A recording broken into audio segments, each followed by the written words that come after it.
Hello, families. Welcome to the Homeschool Bunch Podcast. Today we are meeting with Angela Goree from Angela Be Teaching. Be sure to like, click, and subscribe, and segue into the interview for more. Hi, my name is Maisha, and I'm here with the Homeschool Bunch. Today we have Angela Goree of Angela Be Teaching on Instagram. We're very excited to have Angela on the podcast with us today. I've been following Angela for quite some time now, and one of the things I love about her is how she infuses theme parks into her homeschooling journey. So today we're going to learn more about how she got into homeschool, and her love for theme parks, and also, the community that she's building in the homeschool. So I really just want to thank you, Angela, for joining us today. And I'm just excited for you to be on. We had a really great conversation, and I'm excited for everyone to learn more about how to really diversify their homeschool journey. Thank you for having me. I'm really excited to talk about it. Thank you. Thank you. So today, I just really want to touch on your how you infuse play and your exploratory style into your homeschool journey. Well, me too. You find out with your child that they have neurodivergence, and then it's you too. Yes. So I found out that my son is ADHD, has ADHD, and for him, it's really hard to just sit and work on worksheets and workbooks and sitting at the computer or anything like that for too long. So we really try to incorporate all of our learning into just moving around and when we're doing activities, and then how can we incorporate that? So, if we have a spelling list instead of me sitting there, unfortunately with our charter, we do have to do a lot of book work, but I feel like it doesn't get into him as much as I would like it to. So when we're out at the park or when we're, sitting and cooking or something like that, I'll try to incorporate whatever we're learning, whether it be fractions or measurements or words, into our play. And then I'm also a theater teacher, so I love to sing, I love to dance, I love to be silly. And anytime I can incorporate movement into learning, I really like to do that. Okay. And so how do you balance your teaching with homeschooling? 3 days. And I feel like when you're a teacher, I've always been a teacher. I've just started teaching in the schools. This is my third year teaching at a school, but I've always been a teacher. And fortunately, because of that, I've always had employers that were willing to let my children come along, or they understood if I had some need to kind of help them out or be with my children for whatever. So I feel like that, first of all, helps a lot. And then it just, because I only work 3 days and my son goes to an in-person enrichment program on those same 3 days, then I'm able to take those other 2 days and focus on our learning and take that time for that. I love that. And so just finding that balance with the organization, not everybody gets that. Is that something that you introduced to them initially during your interview process, or did it come, with COVID? I know your son is pretty young. So how did that come about? With my previous job, it was like parent-child classes. So I was pregnant teaching with them, and then I was able to wear him, and then he was just in the classes. And since I had been there for 12 years, they knew me before I got married, as I got married, and they just were able to kind of transition in that way. With my current position, thankfully, it's a really small private school, so they have a lot of flexibility with kind of what they can do. So, they knew my son came with me on my interview, actually, and my son and my daughter, because I have a 5-year-old too. Wow. So they came with me because it was a situation where they wanted me to be there 5 days. And I said, no, I can't really do that because I was just starting my homeschooling journey. And so I was, I knew I couldn't commit to 5 days. But I said, I'd still just like to get to see the school, get to learn a little bit more about the school. So in the future, if something opens up, I'll be ready. Knowing that once they met me, we would probably. So I did that, and I took my kids with me. And one of the things that the head of school said was, just seeing the way you interact with your children, seeing how they behaved, really made me feel like we need you in our program. And so they made a job for me for only 3 days, and they made it work. And they've been working with me every year to be only there for 3 days. So, Yeah. I love that. And not a lot of people get that. One thing with homeschooling parents is the question they say is, I want to homeschool, but I can't because of my job. So Yes. when you say that, you even brought them on the interview, that takes courage. Yeah. That was, you were very confident in what you can offer. And you said, look, I can do this job, but these are my kids and this is my priority. And I can, add add your services, as a priority too, but this is my priority and they'll be coming with us. So I love that. Yeah, it is. And that's one of the things. And I know my situation is a little bit unique. So, I never try to tell people like, well, everybody can work and make homeschooling work and all of that. But when people are like, well, when do we get the work done? When do we do this, that, and the other? I'm like, well, most kids who are in school come home and do homework. So it's not much different than if we choose to come home and do work for an hour or, whatever after we're at work all day. Or Mhm. it's nothing wrong with doing work on a Saturday morning and then having the rest of your day. So there are Yeah. ways to make it work. If it's something that you really want to do, you can make it work, I feel. And I love that. And being that you also are a working mom, and so your schedule varies, I'm sure with your kids' enrichment activities and just having personal time for yourself. What is I don't want to say an average, but what does a week look like for you? Or even a day look like for you? Is homeschooling one day, Monday through Friday, or can it be like Saturday and Sunday too? I want to make that clear. Every year, every few months, what we do changes. And I feel like that's the real benefit of homeschooling is you don't have to follow any system. You can say this works Mhm. for me now. So this is what I do now. And next month it might not work. So I'll change that. But currently, since my son is in his enrichment program and I'm working on those same 3 days, if he has the capacity and if we have the capacity, I will come home and try to at least get a few pages done or a few activities done in for his work. Like I said, we are with a charter that's pretty heavy on the work, which we don't plan to do that in the future. Mhm. We started off with them and it wasn't like this. And as we've progressed, it's just gotten like more and more intense. So that'll have to change. But yeah, so we might do an hour or work after those programs or things that we have going on. And then Mhm. usually Thursday and Friday, we kind of hit it hard. So we may spend a couple hours doing something. And sometimes, depending on, again, his capacity, it might be 3 or 4 hours where we're taking breaks within the time. But we Mhm. really have a long length of time where we're trying to get that make up on that work that we didn't do. And then occasionally, we'll do work on the weekends. But he doesn't like it at all. He is very intent on his time and when he has his time to do what he wants to do. So, if he can get it done during the week, that's what we normally do. And then I try to get work done early in the morning so that we can go to theme parks because that's a really big part of what we do. And so, on the days that we're going to theme parks, we usually will do a couple hours in the morning and then go to the parks. Or we may do work on the way to the park in the car, or like he has to meet his online teacher once, like 10 o'clock. So he may do that in the car on the way there. So we Mhm. kind of just adjust to what our needs are for that day.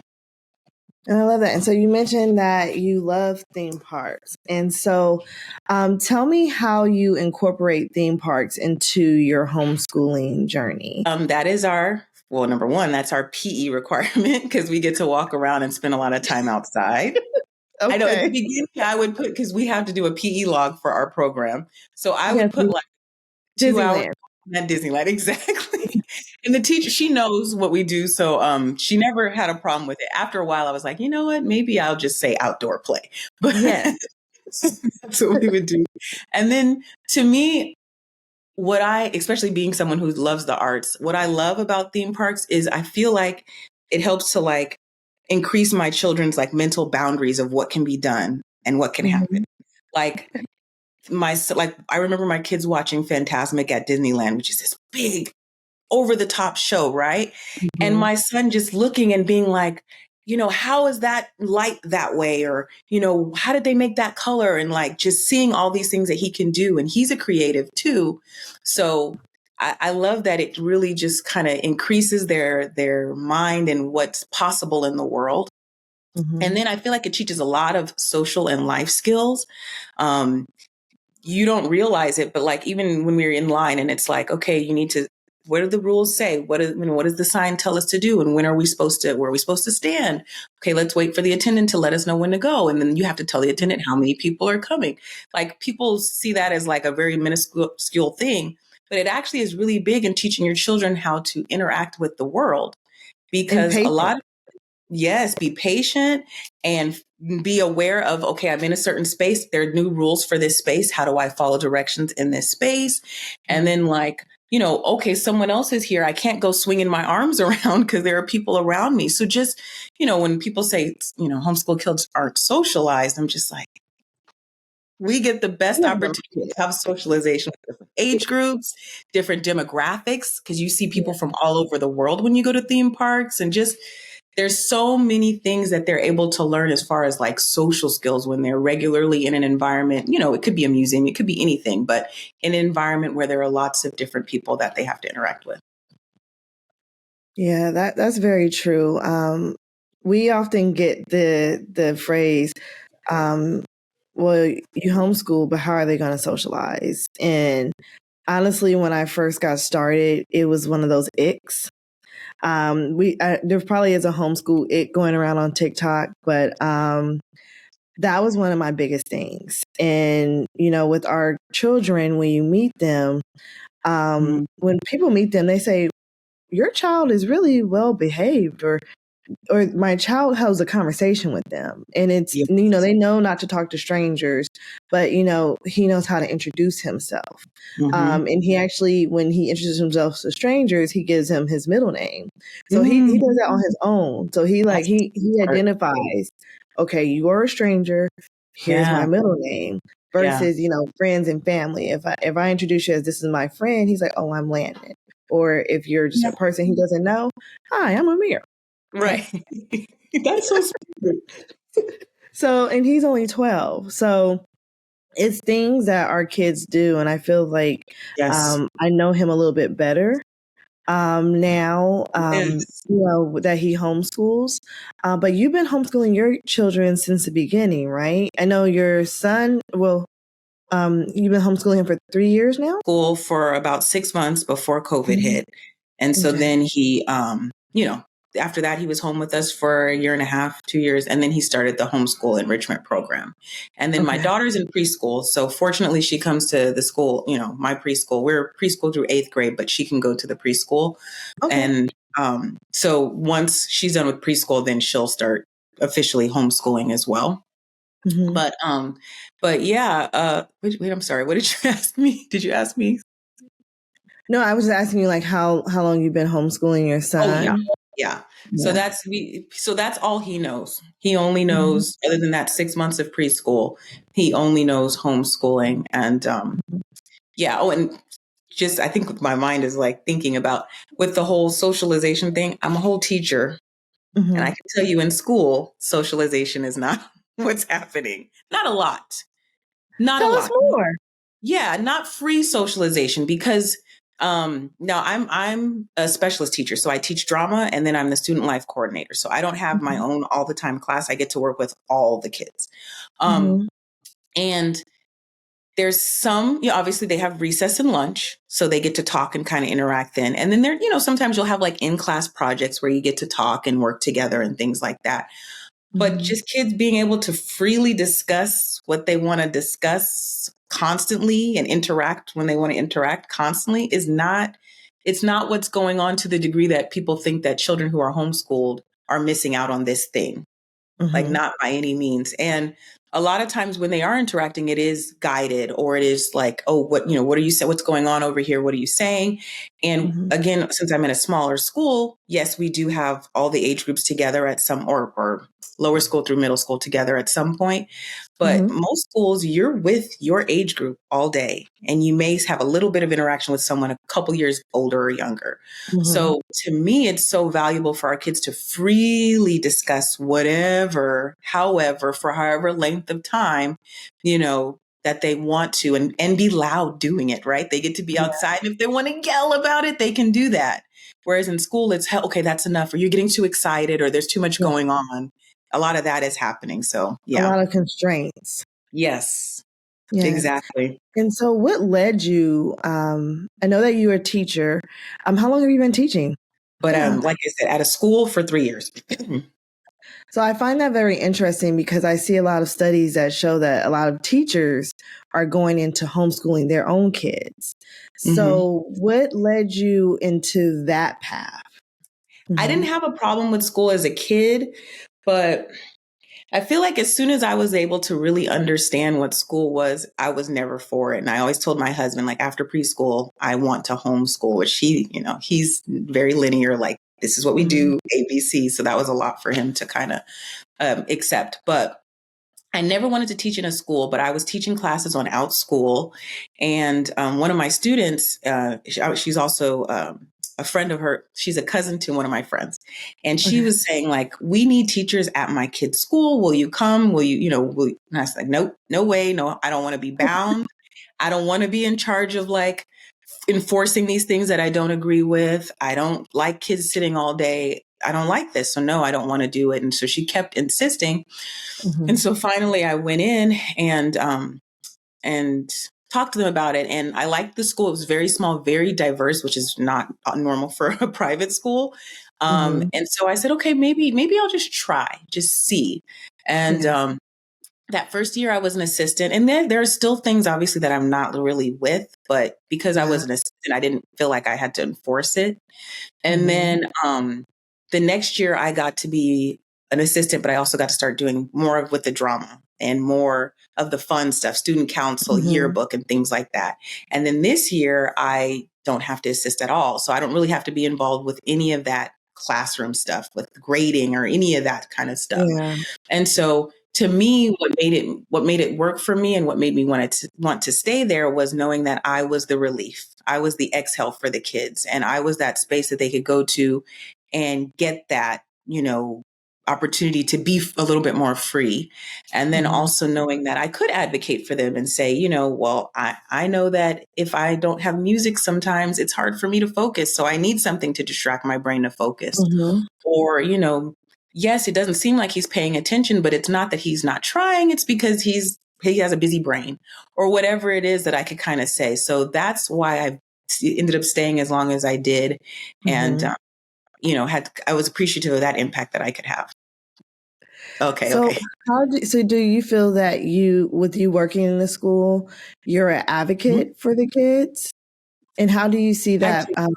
How do you see that playing into the homeschool community? Can provide a level of, because I haven't always been in the schools and that's not my mind frame of teaching, I can provide a different perspective that the teachers might not see and be there for the kids as someone who's like, I'm an adult, I'm on the teacher's side, but from the teacher's side, I can see how this student is struggling. And it's not because they're bad or they're whatever. It's because all these factors that you may not have thought of because you're very used to an old school way of teaching or, things like that. So I do feel like I can be an advocate. And I'm sorry, what was your second question? I have ADHD. How does it play into your homeschool journey?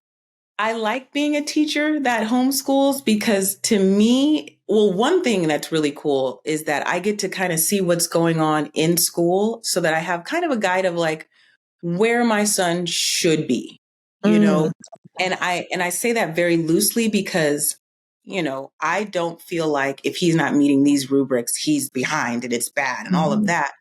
But you never know what life may bring. And I always want to at least have him aware of what's going on so that if for some reason he had to go into schooling, it wouldn't just be a total culture shock for him. So I like that I get to kind of see, okay, second graders are doing this and, this is what these guys kind of know. And so I can incorporate that into him. It also has taught me, because I was never like the academic teacher, it's taught me kind of ways of methods that work for students and methods that don't, so that when I'm working with him, I can incorporate that into the way I learn or not. And then it gives me an appreciation for being able to homeschool and being I able to love listen to that. my child's And so needs. I know that your son attends an enrichment program, Mhm. but how does community play into your homeschool curriculum, like your day to day? I know he attends an enrichment program and Yeah, probably different groups. So could you tell us what that experience is like for you guys? we have a solid friend group, just Okay. separate from that. But his enrichment program, we've gone in waves of, Hmm. it being, it's Waldorf based. So there's lots of festivals, there's lots of things that we're supposed to attend in person. And, I've always been one of the room parents. So I'm always kind of have my hand in the class there. Hmm. So he gets some community from there. And the cool thing about Waldorf is they stay with the same kids as long as people don't leave or things like that, and new people Yeah. can, but they stay with the same kids and teacher. So the last 2 years he's had the same teacher. So it's Okay. nice to know that, I know, Bob does this, and don't worry about this one because of that. Hmm. But it's hard because he's the only Black child. It's never been diverse. It's very non-diverse, in fact. Okay. So that part makes it hard, which is why I'm grateful that I have like family friends that we've grown up with. Okay. And we just recently started being a part of Homeschooling the Hood. They Hmm. have, a group that we've tried to attend a couple of events with them to try to create a more diverse group of homeschoolers. But because we're in the suburbs of the suburbs, we don't really have a lot of that community, unfortunately. Okay. And so for you and just other homeschool parents that are out there, what Mhm. do you feel that will help support you to help build that community? I feel like finding people within our niche would be helpful. Um, I don't really know. I guess that's a question that I have to figure out the answer for. Because Hmm. as we're getting further into this, I'm seeing that, yes, I can totally find homeschool groups, but Hmm. finding homeschool groups that have the same goals, the same intention, and values that we have, and is diverse, Hmm. is really something that I feel like we're lacking. That's the one thing that I feel like is not working with what we're doing so far. Yeah, and for me, that was a challenge that I had as well. You mentioned that your son being the only person of color in his enrichment center. And so I experienced the same thing with my son in school. When Mhm. he did attend school in a certain district, he was one of the only persons of color besides the janitor or the crossing guard. Mhm. And so he is in an enrichment program now or a hybrid program. Mhm. And it's so diverse Oh, from the kids to the teachers, even the counselor. Like, it's just, I've never experienced that, and it's a hybrid 2-day program. So you live in it's the like, dream. I am living the dream. I was on the waiting list for about a year. But, just those things. But it's like finding those things. I wouldn't have been able to do it with, like Facebook groups. Mhm. And speaking on that, like how has social media played a role in your homeschooling journey? How has it helped you or even hindered you? Know about homeschooling, or at least the start of my journey, finding a charter, finding his enrichment program, and things like that, came from it's, I think, LA Homeschool or something. It's a Facebook group, Yeah. LA Homeschool or something. And so that was a great resource for me because I was able to like go back and see, what other people had said and get answers to questions and things like that, that made me feel confident that I could do this and that Yeah. there was a way to do it within the boundaries of what we had going on in our lives. And then now, like, I don't know. Instagram connected me with you and connected me with so many people who homeschool, who look like us, who have who have some similar values to us, who have some of the same feelings. It's Yeah. hard for me to talk to my school friends and be like, it's just too much work. And, I think this charter is just doing too much. And they're looking at me like, my kids in school all day and then they come home and they do work. And what are you talking about? Too much work. And I'm like, but our goal is not to overburden our children with school. Like that's that's sad to me. So knowing that I have this community that I can go to, that I can say, it's too much work. And then, yes, I get it. We felt the same way. We switched to this charter is like huge for me. And I have, homeschool parent friends that I'm like, I can't wait till I come to your state, and I can't wait till we're in the same area. And, I want to do these things that I see you doing that I don't have here. And it's just been so wonderful to have that. I like that. And so do you have any homeschool challenges that you've experienced? Good teacher. I can teach. However, it's a different story when you're teaching your own child. And the fact that he does have ADHD, and boy, oh boy,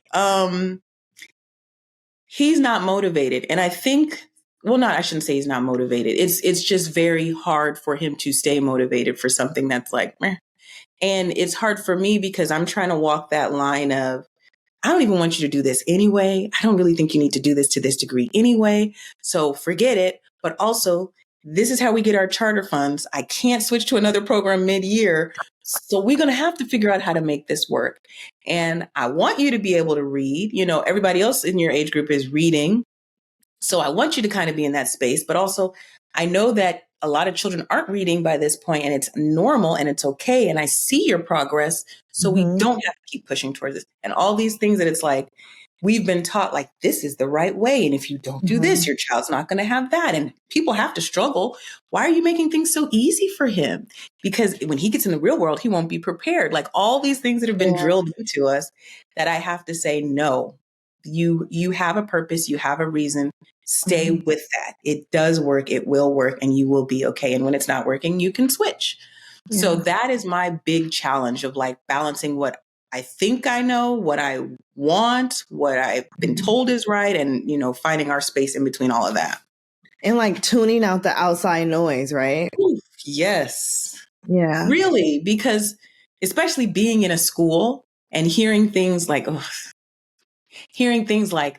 that kid will never learn, or he's still in this grade and he doesn't get it, or stuff like that. And when you're like, oh, okay, but also like, are we taking in, that there's a learning thing going on there? And then, the sad thing is there's a lot of parents who don't want their children to be diagnosed.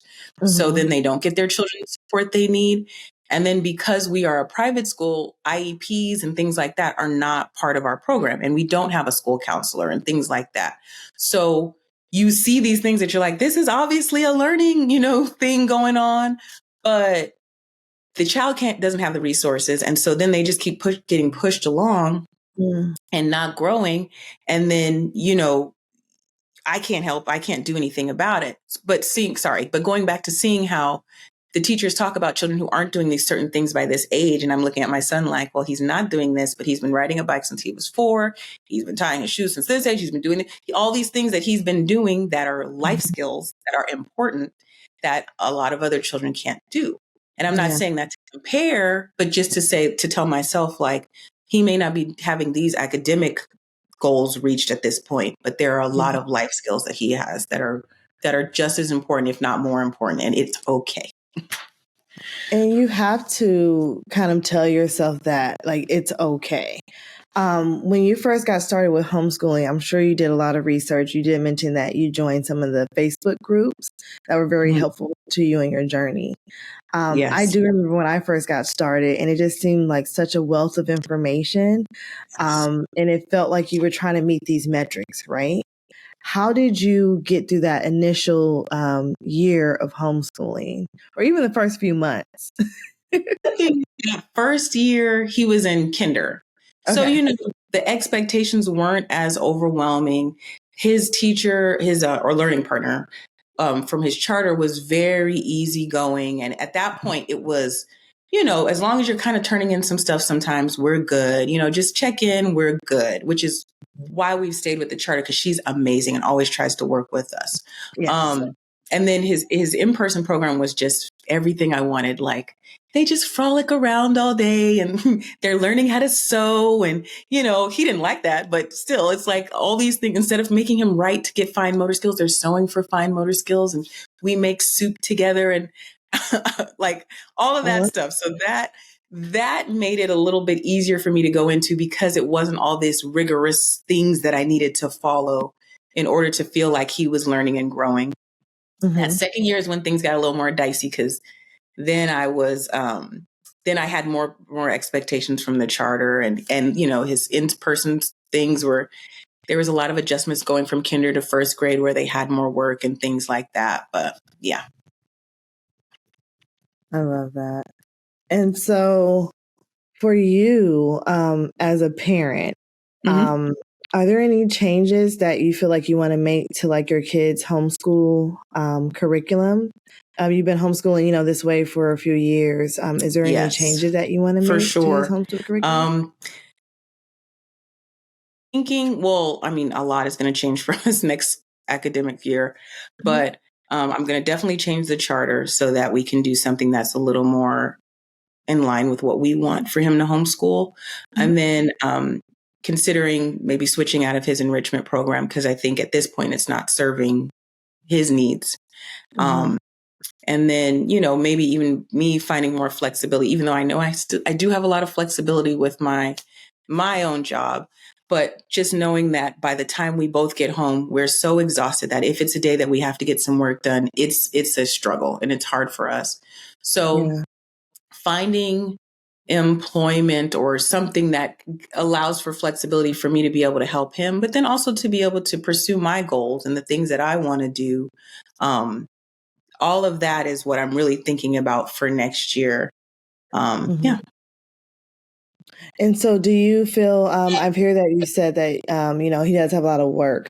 Do you feel that a lot of people, they homeschool, but they don't understand that there's different ways to homeschool, like unschooling, world schooling. I feel like that's kind of what you do with the theme parks. Which style of homeschooling do you think that you will take on, I guess, in this next year? Unschooling, I think I have too much teacher in me to really just be like totally free, So I would love it in theory to let it be that. But I don't know that would work for me. But I think it would be more, I'm trying to get out of the space of we're doing regular schooling, but just at home. And I think that's kind of the direction that we go to with a lot of our charter work. So if I can find a balance of, hey, some days it is going to be a little bit of handwriting or a little bit of work. But then whenever we can go outside and make that our classroom and whatever we're learning out there, that's what I want to do. So a world school, regular homeschool hybrid of sorts. Yeah. It's going to be like a melting pot. And that's what a lot of families don't understand about homeschool is that it's honestly what you make it. Yes. When it depends on how you choose to homeschool. So you did choose a charter route, but there's PSA route. And the PSA's charter, everyone who's listening, you get funds. The state gives you now like $3,800 a year in funds. And of those funds, you only get half of that each semester. So with the charter funds, it's a blessing sometimes, but then also there's a lot of things that you have to adhere to. Can you explain like what that looks like for you when you do receive charter funds? So for our so I'm with Epic. I don't know if that matters, but I'm with Epic. And so I believe we got 3,000. We got 3,000 for the year. Okay. And we could use it whenever. If we wanted to use it all at one fell swoop, as long as there's like a invoice and everything goes through the company, we could do that if we wanted to. But there are a lot of restrictions to getting those funds. We have online work that we have to do, and we have to sign in every day. If we don't sign in 3 days, then we get looked at as truant. Yeah. And so then that starts the truancy process where they, wouldn't, give you funds if you haven't had them already or things like that.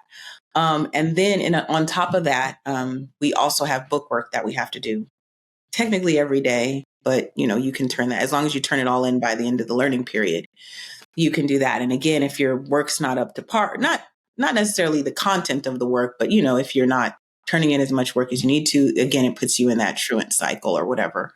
And then we have a learning partner that we meet with. Technically, she meets with students every day, but she knows like we go in enrichment and everything, or we go to parks and stuff.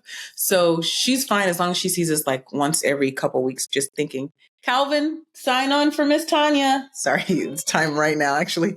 But he says he's doing it, but I just had to make sure. But yeah, so she you're okay, honey. Sorry. So they so as long as she sees him every once in a while, then it's okay. But they do need to see them occasionally just to make sure things are good. So it's nice to have those charter funds and that availability. But because those charter funds are what helps us pay for our enrichment program, I feel like it's very binding. And it's because I would have pieced out at the beginning of the year, like, oh no, this is too much. But knowing that, we're kind of in that space where we have to follow along to get there has been really overwhelming this year. So that's why we're not going to consider it for next year. But I do feel like the chart, if you find someone that's a little bit more flexible, or if you're into that, like I know some people need structure. Yeah. And some people homeschool, they want their kid to be the smartest. Like, I feel like that's the biggest takeaway I have for all parents, or the initial start is, why do you want to homeschool? Because I know for a lot of people, if someone's like, oh, you homeschool, the first thing they say is, well, my kid is this academically and that academically. And it's really important for them to prove that their kid is smarter than other kids. And I'm just like, that is not my story. That's great for you if that blesses your spirit, but it's not mine. So figure out what it is that you want to do, because then once you do that, then you'll know, okay, I do want to go to a charter. I do want the harder charter, or I want the easier charter, or maybe I do a PSA. I do want enrichment classes because I'm not a great teacher and I want somewhere for my kid to go to learn these things. Or no, I feel confident and I want my kids to be with me all day and just to snuggle with them and all that. So we don't do enrichment. Like, what is your goal for homeschooling? And then that will greatly color how you choose to homeschool. Yes, I love that. And how you start is not how you finish. No. So that is one thing that I really wish everyone can take away from like just this homeschool journey. Yeah. And it's okay if you have to go back into the school. That doesn't mean that you failed. There's many different reasons why people homeschool. It could be, because a child, it may not be the best environment for them, or there's 30 kids in a class with one teacher. Or you may have, your partner may travel a lot, and you have 5 kids and it's hard to get, I have families, their partners are truck drivers, or their mom is a traveling nurse, and they have to do what they have to do because they can't keep having their kids late to school. They can't keep, it's being hard. Their kid has a health issue, that they keep missing school for. There's different reasons why people homeschool. And it's really just attesting to that and finding what works for your family. And when they may be feeling better, you may have support. You can send them back to school. Or you can take them right back out again. You can world travel. You can do whatever you want. But the homeschooling journey is what you make it. It's not what anybody else makes it. And that's something that's really key for everyone to know about homeschooling. Oh, no, I'm sorry. I was just going to say that's such a good point, because I feel like we make things so permanent. It's like, and I think that's a gift of homeschooling for our children, is we're teaching them that you can make your own destiny. You can make things, obviously there are certain boundaries you have to stay within, but for the most part, if you really want something, you can make it happen. And then if it doesn't work, no big deal. Schools are waiting for kids to come every day. So you can go right back to whatever you need. Don't feel like you're stuck once you make one decision or another. That's very true. And so, are there any, do you have any like favorite resources or tools that you've used that really help you on your homeschool journey? I know you said you taught on OutSchool. Yes. Yeah, I think. Yeah, my son doesn't use OutSchool as much now since he's in person, but I do think OutSchool is a fantastic resource because you can find the most niche classes on there and, make them work with your schedule, find classes that work with your work for you financially. You start with a teacher. If they're awesome, stay. If they're not, you can go to something else. Like the flexibility that OutSchool provides is awesome. And I loved teaching on there. I think I want to kind of try to increase the amount of teaching that I do on there again. And I think that is an awesome resource for parents who want to homeschool their children and don't feel like they always have the tools within themselves, especially if they're a family that wants their child to stay in-house a little bit more. I think everybody needs to get outside. Obviously, I don't want all home all day. Yeah. But, for different reasons, like you said, you may have a child with an illness or something like that, or whatever it is, and you want to be inside. I think that's a great way to get that enrichment from your for your child. I love that.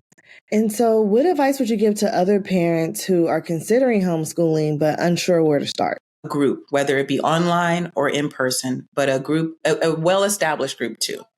There's nothing wrong with new ones, but if you're totally lost and feeling like overwhelmed or confused, going with a group that has been doing it for a while or parents who have been doing it for a while, especially in different age groups, would be extremely helpful. And I say different age groups because there are different needs. Your son needs something different than my child needs.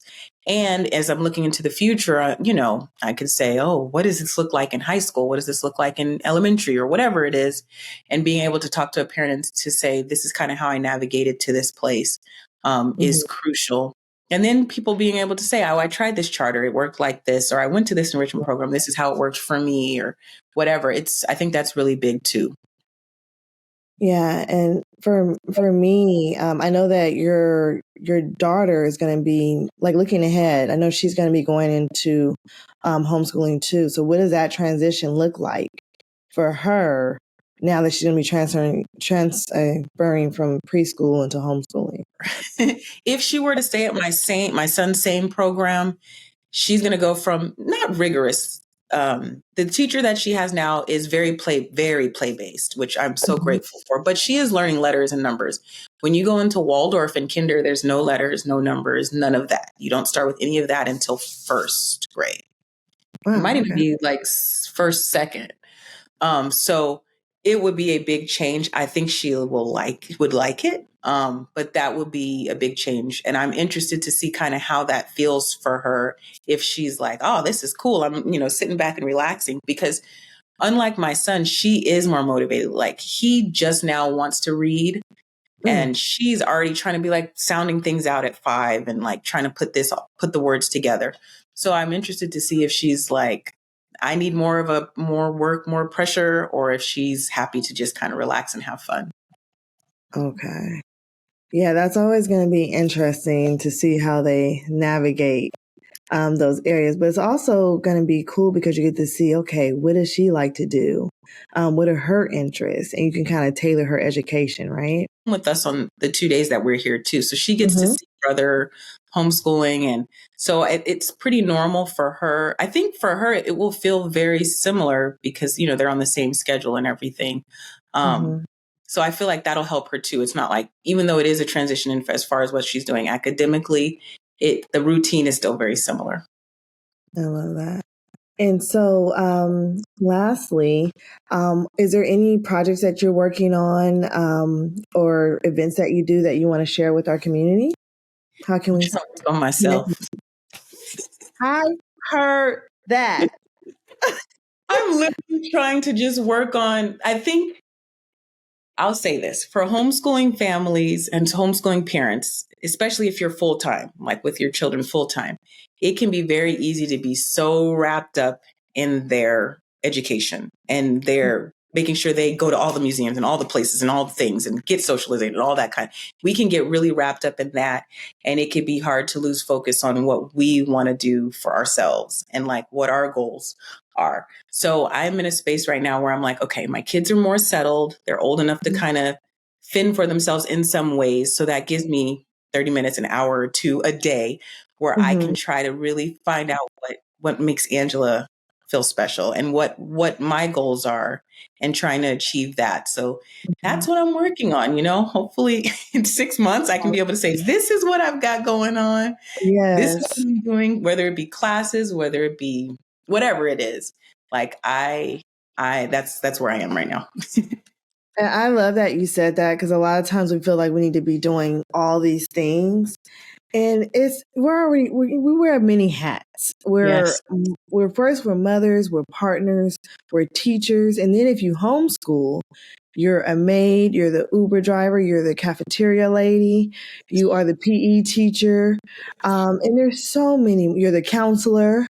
Okay. There's so many roles outside of that. And so we definitely touch on a lot of that, but don't feel like you have to do it all. Mm-hmm. And I love that you talked about, how you utilize your community, whether it's in your workplace or the enrichment center or, the different meetup groups that you go to. Yeah. That's been very important, for you and other homeschooling families. Yes. And I just want to leave it, with families, you don't have to do it all by yourself. All you have to do is take the first step. You said you want to homeschool. All right, take the first step, join a Facebook group. Yeah. Find an organization that can help you on your journey. Yes. And even the people who do the virtual online schools, I really feel for them as well. Because I have seen, statistics that the LAUSD system, tons of kids are out of school. They're losing $1 million a day because the kids are not back in school. And they are doing the online programs, but the parents don't know that there's homeschool programs. All they know is school at home. Yeah. They don't know you can actually send them there. There's still families who are scared to send their kids back into the public school environment or the private school environment because of COVID. COVID, we're still getting the COVID reports daily. Yeah. So even though living in California has been kind of challenging, but it's good to know that we have these different options out there. Yes. And so I really appreciate you joining us today to share how you navigate all those areas, because even though you still work in the school system, you're able to find a balance for your child, and you're continuing to find different balances and ways to, change up your journey. So Thank I really you thank you for just joining us today and sharing your experience with us. It's really going to be helpful to our listeners. But I am happy to, if anyone wants to reach out on Instagram and ask me, and I don't have enough people to talk to homeschooling about, so I'm happy to chat with anyone about what I do know. Yes. And so please just give us your Instagram before we close out so we can know how to follow you. So and you can see find your me on weekly Instagram journey. at Angela B Teaching. So Angela, so it's Angela B.E. Teaching. Angela B Teaching. I love that. And so we will definitely be keeping up with your excursions. Have you gone anywhere this week? No. Okay. I know. All right. We're going to find some place to go. The week is still young. Asbury Farm today. We'll see. Or I'll make it to Magic Mountain by Saturday for sure. Oh, well, go get those steps in. I know it's PE time. So. Well, thank you so much, Angela, for joining us. We truly appreciate you coming on to the Homeschool Bunch podcast, and we'll be checking out for you. So please be sure to follow Angela B Teaching on Instagram. And also, thank you for joining the Homeschool Bunch podcast. See you soon. So fun. Bye-bye.